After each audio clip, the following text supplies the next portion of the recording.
Friends, welcome to our YouTube channel Babita Deepak tuition classes learn with basics. So friends, आज हमारा day 7 है। तो आज का जो हमारा क्वेश्चन रहेगा वो एपी चैप्टर से होगा। ठीक है, तो पहले देख लेते हैं कि हमें एग्जाम में किस तरह के क्वेश्चन देखने को मिल सकते हैं एपी चैप्टर से।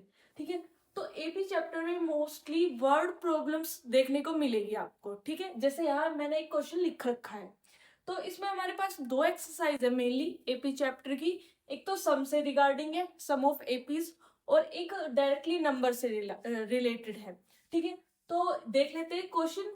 यहाँ हमें किसका मिला है, sum of terms, sum of first 16 terms, यानी कि जो क्वेश्चन है हमारा वो सम से रिलेटेड है। ठीक है, लेकिन इसमें क्या है, डायरेक्ट सम नहीं पूछा हुआ कि एपी दे दी और हमें सम फाइंड करना है। इसमें वर्ड प्रॉब्लम मिलेगी, उसको पहले हमें इक्वेशन की फॉर्म में ट्रांसफॉर्म करना होगा और फिर वहां से ए और डी की वैल्यू फाइंड करनी होगी। फिर हम एपी जो उसने क्वेश्चन बोला है, सम बोला है, वो फाइंड करेंगे। तो चलिए देखते हैं इसमें क्या है। क्वेश्चन पढ़ते हैं सबसे पहले। The sum of third and seventh term of an AP is 6।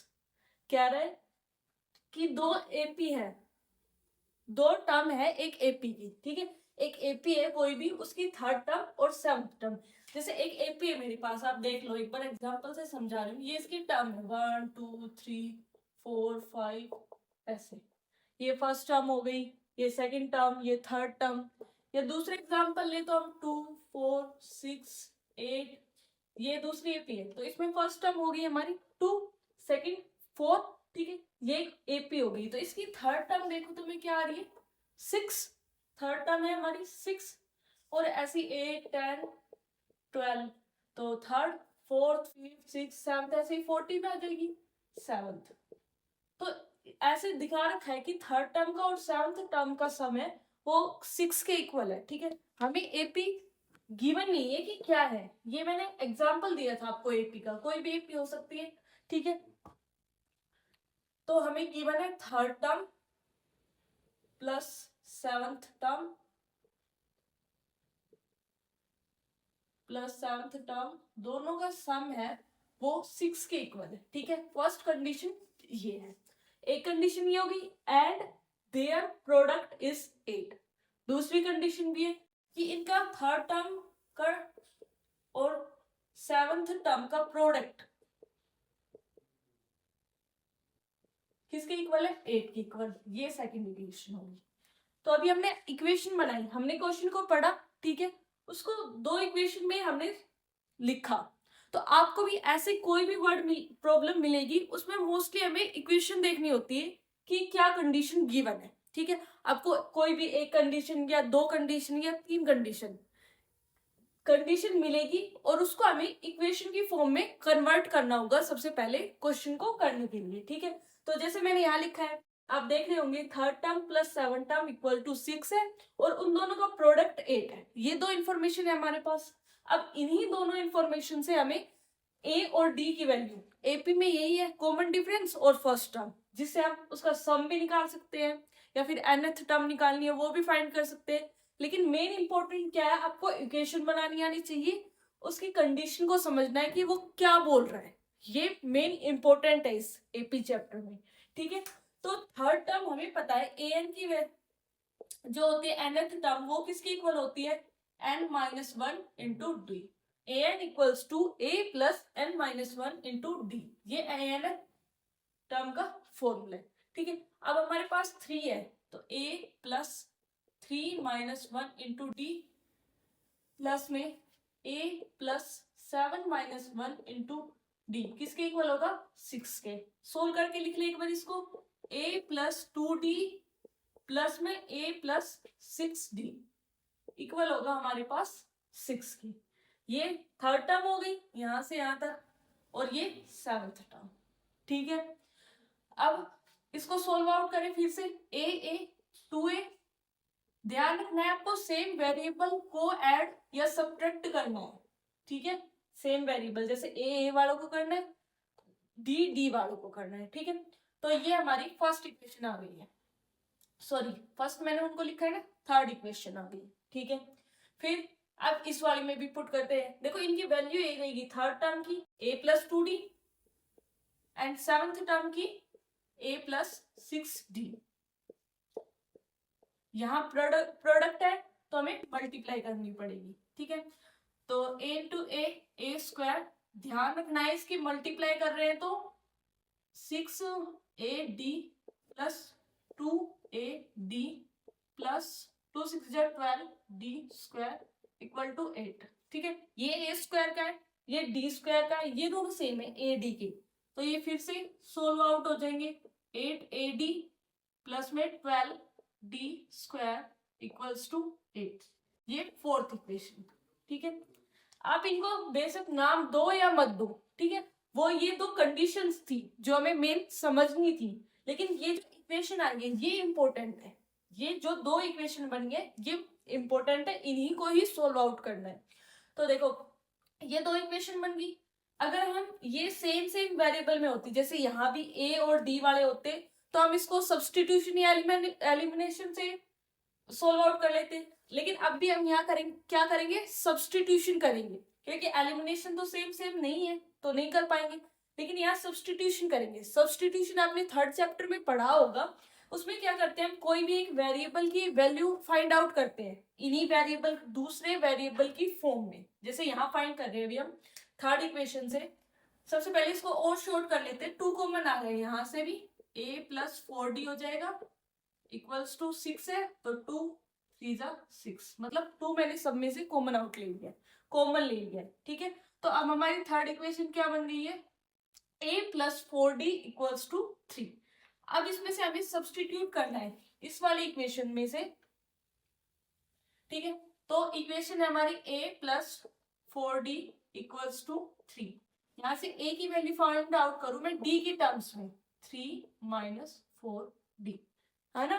तो ये हम सब्स्टिट्यूशन मेथड का यूज कर रहे हैं यहाँ पर। a की वैल्यू आ गई 3 माइनस 4d। अब इसको हमें पुट करना है ये वाली फोर्थ इक्वेशन में, तभी ये सोल्व आउट होगी, क्योंकि ये सारी d की फॉर्म में आ जाएगी और वहां से हमारी वैल्यू d में मिलेगी, ठीक है। यहाँ कर रही हूँ मैं इसे। अब देखो आपको सारी वैल्यू जहां भी a दिख रहा है, जैसे यहाँ है, ठीक है, यहाँ है, दो जगह है, तो इसको पुट करना है। तो सबसे पहले a स्क्वायर, तो 3 माइनस 4d का होल स्क्वायर, फिर है प्लस 8d, और a की वैल्यू मैं यहाँ लिख रही हूँ 3 माइनस 4d, फिर है प्लस d स्क्वायर, और ये सारी वैल्यू 8 के इक्वल है, ठीक है। मैंने यहाँ क्या किया, एक बार मैं दोबारा बता देती हूँ आपको। ये हमारी फोर्थ इक्वेशन थी, ठीक है। a की वैल्यू हमने थर्ड इक्वेशन से फाइंड की थी d की टर्म्स में, ठीक है। फिर फोर्थ इक्वेशन में हमने पुट की है, तो a यहाँ a स्क्वायर था, तो a की वैल्यू एज इट इज रखनी है और स्क्वायर भी रखना है उसका, उसको नहीं हटाना है। फिर यहाँ 8d को मैंने एक साथ रख दिया ताकि प्रॉब्लम ना हो, और a को मैंने यहाँ से फिर से इसकी वैल्यू यहाँ पुट कर दी। ये 12d square as it is और 8 भी, जो ये एज इट इज है इनको कहीं हटाना नहीं है, कभी इनको हटा दो तुम भूल जाओ, ठीक है। अब इसको फिर से सोल्व करेंगे। आप देख रहे होंगे कि ये भी d की टर्म है, ये भी आपको सारी की सारी इक्वेशन d की फॉर्म में मिल चुकी है। अब इसको a माइनस बी के होल स्क्वायर से ओपन करते हैं, तो 3 का square 9, 16d square minus 3 4 12 24d। यहाँ हमने a माइनस बी का होल स्क्वायर यूज किया है, a square plus B square minus 2ab, ठीक है। इसकी मल्टीप्लाई इससे की 24d, इसकी मल्टीप्लाई इससे 32d इंटू डी क्या हो जाएगा, d स्क्वायर, ठीक है। 12d square as it is और इक्वल्स टू 8। अब देखो d स्क्वायर वाले हैं और d वाले हैं, दो ही है, और ये कांस्टेंट टर्म है यहाँ पे। यहाँ देखो ये कैंसिल हो रहे हैं दोनों के दोनों, ठीक है। ये तीनों d स्क्वायर के बच गए, इनको सोल्व आउट कर लेंगे, तो ये हो रहा है 28d square minus 32d square equal to 8। ये 9 यहाँ प्लस में है, इधर आके माइनस में, तो ये क्या बचा हमारे पास 4d स्क्वायर इक्वल्स टू -1। हमने यहाँ क्या किया है, मेनली जो d स्क्वायर वाली टर्म्स तो थी उनको एक साथ कर लिया, और जो d वाली टर्म्स थी उनको एक साथ कर लिया, ठीक है। माइनस से minus cancel, d square equals to 1/4, d equals to आ गया 1/2 प्लस माइनस, ये यहाँ पर ध्यान रखना, जब भी आप स्क्वायर से स्क्वायर रूट करते हैं तो उसमें हमें पॉजिटिव और नेगेटिव दोनों वैल्यू मिलती है, ठीक है। तो जहां भी, जरूरी नहीं है इस चैप्टर में ही आ रहा है ये कंसेप्ट, कहीं भी आप स्क्वायर रूट करो तो प्लस माइनस दोनों में वैल्यू लिखना आप, ठीक है। तो डी की वैल्यू आ गई, ठीक है। अब हमें ए की वैल्यू फाइंड की थी हमने डी की टर्म्स में, तो हम इसमें पुट करेंगे डी की वैल्यू को ए की वैल्यू फाइंड करने के लिए। तो चलिए इसको करते हैं। ए क्या था हमारे पास, ए इक्वल्स टू 3 माइनस 4d। यहाँ वैल्यू पुट करते हैं 3 माइनस 4 इंटू डी है हमारे पास 1/2, ठीक है। मैं आपको यहाँ प्लस से करके दिखा रही हूँ, लेकिन आपको दोनों से करके दिखानी है, ठीक है। 2 तो ये आ गया 3 माइनस 2 इक्वल्स टू 1, ठीक है।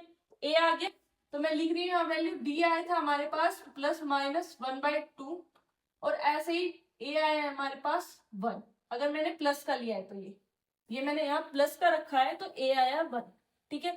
तो हमारा एक पोर्शन क्लियर हो गया कि यार डी और ए की वैल्यू फाइंड हो चुकी है। लेकिन हमें फाइंड क्या करना है ये भी ध्यान रखना है, यहीं पे नहीं छोड़ना है क्वेश्चन, अभी थोड़ा सा रह रहा है हमारा। यहाँ हमें find the sum of first 16 terms of AP, तो हमें 16 टर्म्स का सम और निकालना है। जैसा कि अभी आपने देखा हमारी ए की वैल्यू आ गई थी 1, ठीक है, और डी की 1/2। तो हमें फाइंड क्या करना है, sum of first 16 terms of AP. सबसे पहली बात, आपको सम का फॉर्मूला याद होना चाहिए। Sn क्या था, n/2 2a plus n-1 into D, ठीक है। तो ये क्या है, ये हमारे पास सम का फॉर्मूला है। किसी भी एपी की टर्म्स कितनी भी दे रखी हो तो उसका हम सम कैसे फाइंड करेंगे, तो ये फॉर्मूला यूज करेंगे। इसके अलावा हमारे पास दूसरा भी शॉर्ट फॉर्मूला है, लेकिन वो जब लास्ट टर्म गिवन हो ना तब वो यूज करते हैं। तो ये फॉर्मूला यूज करेंगे। हमारे पास देखो ए की वैल्यू है, डी की वैल्यू है, और एन यहाँ पर गिवन है, ये रहा। एन कितना है हमारे पास, 16, ठीक है। सारी चीजें इसमें पुट करते हैं। S N equals to, N है हमारे पास 16 अपॉन में 2 ए की वैल्यू 1 पुट करेंगे, ठीक है, प्लस एन फिर से 16 माइनस 1, डी की वैल्यू 1/2, ठीक है। तो हमने क्या किया है, यहाँ पर सारी वैल्यू को पुट कर दिया है, ठीक है। तो हाँ, यहाँ पर देखो जो एन की वैल्यू है यहाँ भी हमें शो करना है कि हम कौन सा सम निकाल रहे, कितनी टर्म्स का सम फाइंड कर रहे। तो यहाँ S16 भी लिखना है, ये फॉर्मूला था, यहाँ एन की वैल्यू पुट करेंगे। तो यहाँ x16 इक्वल्स टू, ये देखो 2 8 जा 16, ठीक है। यहाँ 8 हो गया, इसको सोल्व आउट करते हैं, 2 1 जा 2, प्लस सबसे पहले ब्रैकेट को सोल्व करना है, 16 माइनस 1, तो ये आ गया 15, और 1/2 से मल्टीप्लाई करेंगे यहाँ जैसा कि दिख रहा है हमें, तो ये आ जाएगा 8 इंटू 2 प्लस 15/2। अब आप यहाँ इसको डेसिमल में भी सोल्व आउट कर सकते हैं या फिर एलसीएम लेकर। जैसे एलसीएम ले हमारा, इसका तो आएगा 2, ये 2 2 जा 4 प्लस 15 इक्वल में आ गया ये 8 इंटू 19/2, ठीक है। तो 2 4 जा 8, 19 4 जा 76, तो ये हमारा S16 आ गया 76, ये हमारा फाइनल आंसर है, ठीक है। अभी आपने देखा कि क्वेश्चन हमें कंडीशंस में मिलेगा, वहां आपको एक कंडीशन या 2 कंडीशन मिनिमम मिलेगी जिससे आपको इक्वेशन बनानी है, उनको सोल्व आउट करना है, ए और डी की वैल्यू फाइंड करनी है, फिर जो बोल रहा है आगे वो सम या फिर nth टर्म, कोई भी टर्म फाइंड करने को वो आपको सोल्व आउट कर देना है, ठीक है। तो अभी आपने हमने देखा कि एपी का क्वेश्चन कैसे सोल्व आउट करते हैं। तो आपको इसी तरह हम बहुत सारे इंपॉर्टेंट क्वेश्चन कराएंगे जो कि एग्जाम बोर्ड में मोस्टली रिपीटेड है या आपको देखने को मिल सकते हैं। तो प्लीज आप हमारे प्लेलिस्ट को विजिट कर सकते हैं, मैथ्स की और साइंस की भी, ठीक है। वीडियो अच्छी लगी हो तो लाइक कीजिएगा, वीडियो को शेयर कीजिए ज्यादा से ज्यादा, ताकि किसी की हेल्प हो सके और वो भी बोर्ड में अच्छा स्कोर कर सके, ठीक है। और आप हमें ऐसे ही सपोर्ट करते रहिए और चैनल को सब्सक्राइब जरूर करिएगा ताकि आप ऐसी अच्छी अच्छी वीडियोस और भी देख पाए, ठीक है। और प्लेलिस्ट जरूर विजिट करिएगा। Thank you.